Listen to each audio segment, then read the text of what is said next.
said that the system bent but didn't break, and that really resonates with me. I think that describes it very well. There were certainly some scary moments in the spring, and it's true that I think Canadians had their first taste of what it like to be food insecure. But when you think about it, all through all of those scary times, Canadians had access to safe food, high quality food, and most of the time they had choice. So there were a lot of good things going on behind the scenes when you think about that. The other part is when the demand shifted so radically, when society basically shut down, there was a real concern about excessive food waste. And we saw some of that, but we also saw the sector do a really good job of sending that into the charitable side of things, and therefore impacting and mitigating some of the food insecurity issues that we had at that time. COVID-19 probably didn't expose any really new gaps, but it also did shine a light, quite a harsh light, on some of our known vulnerabilities. So a system that values efficiency above everything else. A system that depends on labor that we can't easily replace. And a system that has emergency plans that work pretty well for food safety outbreaks, but maybe not so good when it comes to global disruption.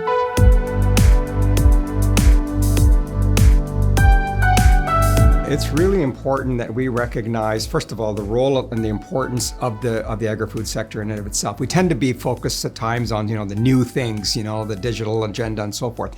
All very important, but let's not forget, we're a natural resources economy and a human resource economy. It's not either or, it's both. So a couple of examples of where we maybe could be going at this point in time is the creation of the National Food Policy Council. That's something that the federal government promised last year. It would involve, if it comes out the way it's envisioned, it would involve having the entire value chain, but broader than that, also consumers, vulnerable sectors, people who are food insecure, First Nations communities, all of them around the table trying to explain what's happening and looking for solutions. And you have to wonder what a difference that might have made and might continue to make as we plan for a second wave here if we had that council in place.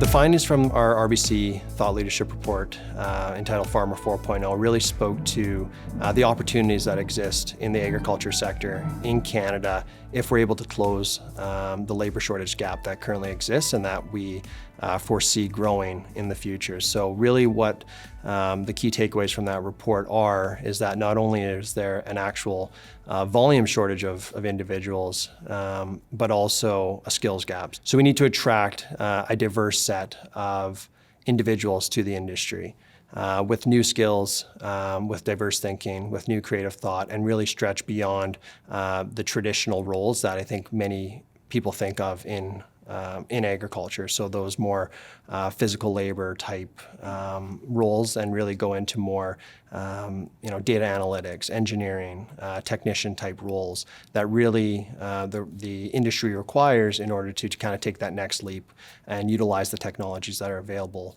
for farmers to use. And what I hear from our members, CEOs of 150 plus companies employing 2 million Canadians is we need a plan. We need to make sure that there's a growth strategy and a plan that brings back jobs, but also takes us to the next level as a country.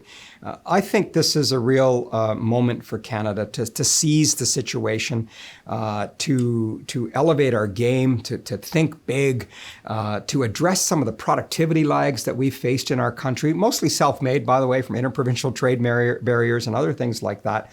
We've got to fix those problems now, because if not now, when will we do it? I had the opportunity to visit with a lot of agriculture producers across the country, or at least I did prior to COVID.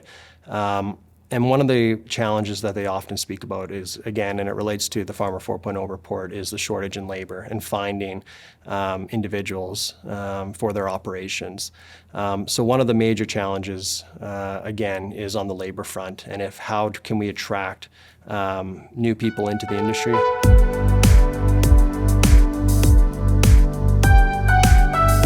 These days it's all about digital. Tell your story as many times as you can, amplify it in all the various channels that are available to you, but also build partnerships.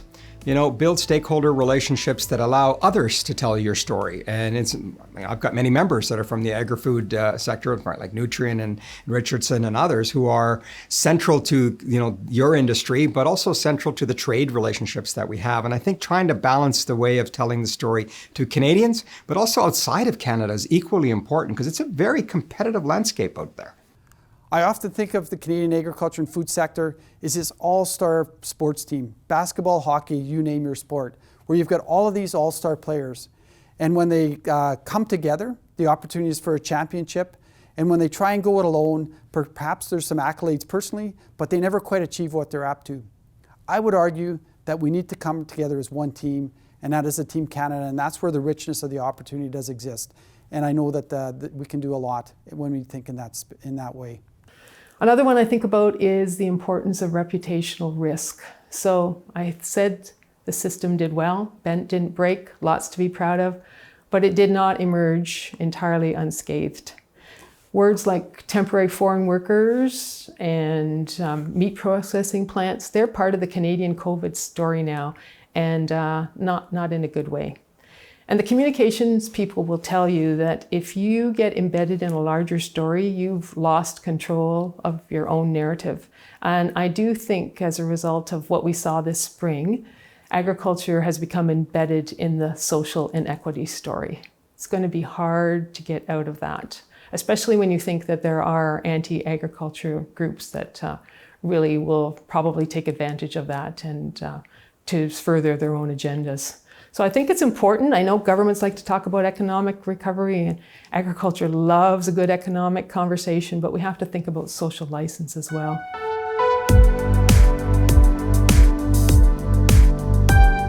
Our mandate includes accelerating what we call large-scale and transformative investment projects that are coming to Canada. Early results are good. Over the first 2 years of our existence, FDI in Canada has increased on an average of 38% per year. And I say that in the context of the G7 FDI numbers that have increased on an average of 7% per year. So recently, I think Canada has been well positioned to receive FDI in a world that is quite frankly fraught with political tensions, trade tensions, global disruptions, and they're in search of stability. They're in search of innovation. They're in search of talent and a highly educated workforce. And Canada represents all that and more.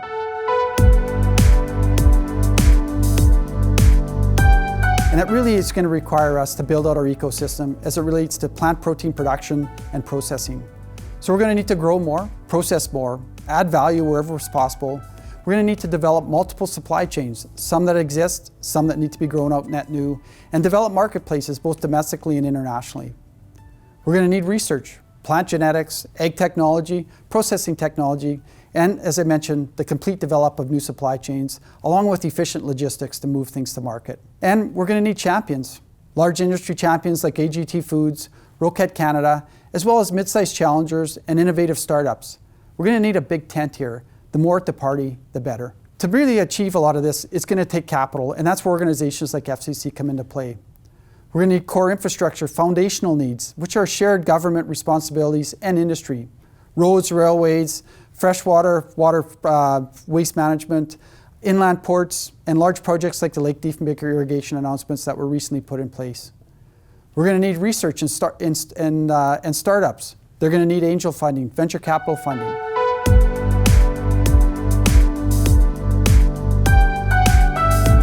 Well, PIC is critical to building out this plant protein ecosystem.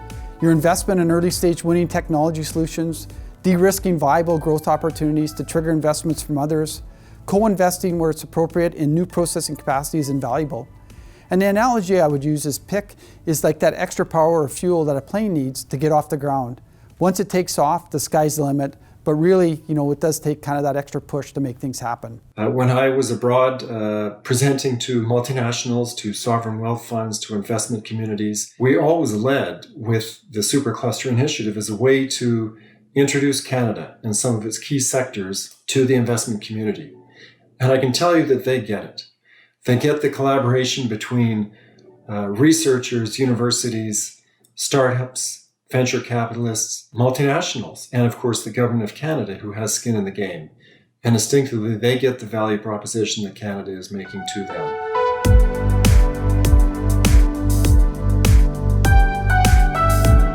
So one of the biggest opportunities I see for the sector is that we really operate in a global environment with a growing population, globally growing middle class. There's an increased demand for Canada and for Canadian agricultural products. So we have a big opportunity to not only feed our country, but also to play a role in feeding the world. And I think Canada has a lot of opportunity. We have the infrastructure, we have the expertise, we have the experience in order to play that role. And I think there's, we're really encouraged about the opportunities that will present itself in the future. How can we, showcase that it really is a vibrant and changing, growing industry, and have young people consider it as a place for a career. We expect that there will be many more projects like this coming down the pipeline, and the value proposition that Canada offers to the world as a leader in plant protein, as a leader in innovative solutions to solving 21st century problems of crop cultivation, food distribution, is a tremendous value proposition that Canada can solve. This is a seminal moment in the life of our country. With leadership, with a plan, with a vision, with the ability to execute, I think that we can not only build back better, we can build back excellent, and that's what we should be striving for.